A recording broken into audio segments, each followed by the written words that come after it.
ചേച്ചിയുടെ ഒരു കാര്യം.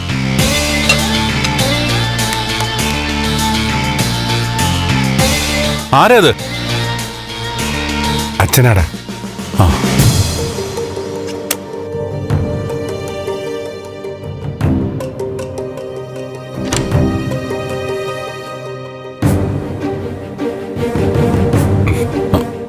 വാച്ച.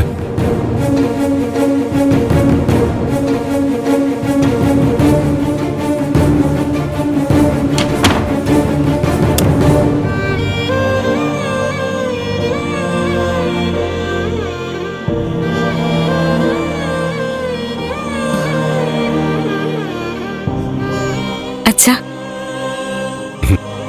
എന്റെ മോള് ഒരുപാട് അനുഭവിച്ചു അല്ലേ?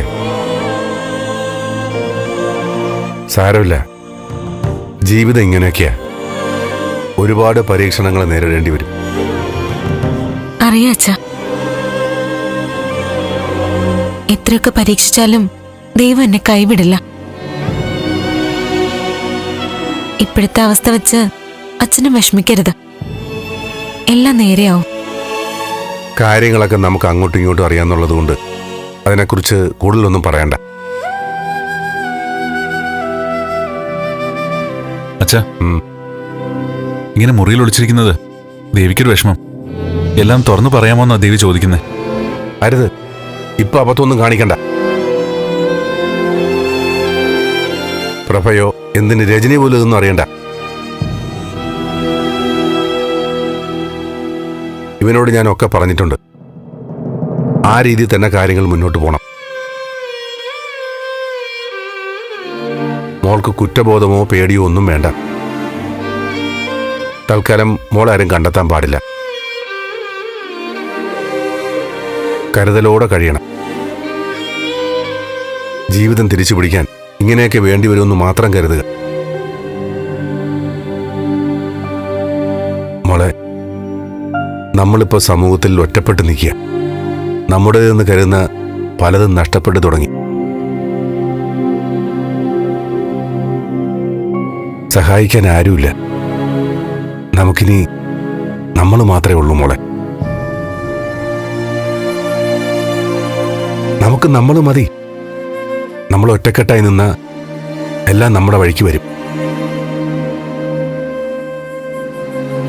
അതുകൊണ്ട് മോള് തൽക്കാലം ശരിതെറ്റുകൾ ആലോചിച്ച് വിഷമിക്കണ്ട.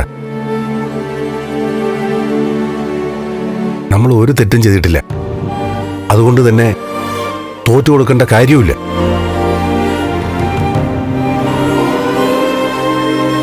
മോളിവിടെ ഉള്ളത് രജനി അറിഞ്ഞാൽ കുഴപ്പമില്ല. എന്നാലും തൽക്കാലം രജനി അറിയണ്ട. അബദ്ധത്തിൽ രജനി മോളുടെ പേര് വിളിക്കുകയോ എന്തെങ്കിലും സൂചിപ്പിക്കുകയോ ചെയ്താ പ്രഭയ്ക്ക് അത് സംശയമാവും. ഇല്ലച്ച, അച്ഛൻ പറയുന്നതാ ശരി. കേസ് അന്വേഷണത്തിന്റെ അടുത്ത ഘട്ടമാവുന്നത് വരെ ഈ രീതി തന്നെ മുന്നോട്ട് പോവാം. ഒന്നിന് പിറകെ ഒന്നൊന്നായി ഓരോ പരീക്ഷണങ്ങൾ കൂടിയാ മോളെ നമ്മൾ കടന്നുപോയിക്കൊണ്ടിരിക്കുന്നത്. പക്ഷേ മോള് തളർന്നു പോകരുത്. നന്ദനും മോൾക്കും നിങ്ങളുടേതായ ലോകം കിട്ടിയെന്ന് കരുതിയാൽ മതി.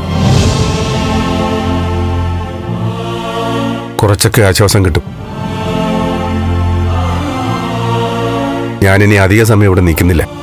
Good night. ഫ്ലവേഴ്സ് ഒരുക്കുന്ന കാഴ്ച വസന്തം യൂട്യൂബിൽ പ്രേക്ഷകർക്ക് ലൈവായി കാണാം. ഫ്ലവേഴ്സ് കോമഡിയിൽ ജോയിൻ ചെയ്യൂ, ആസ്വദിക്കൂ.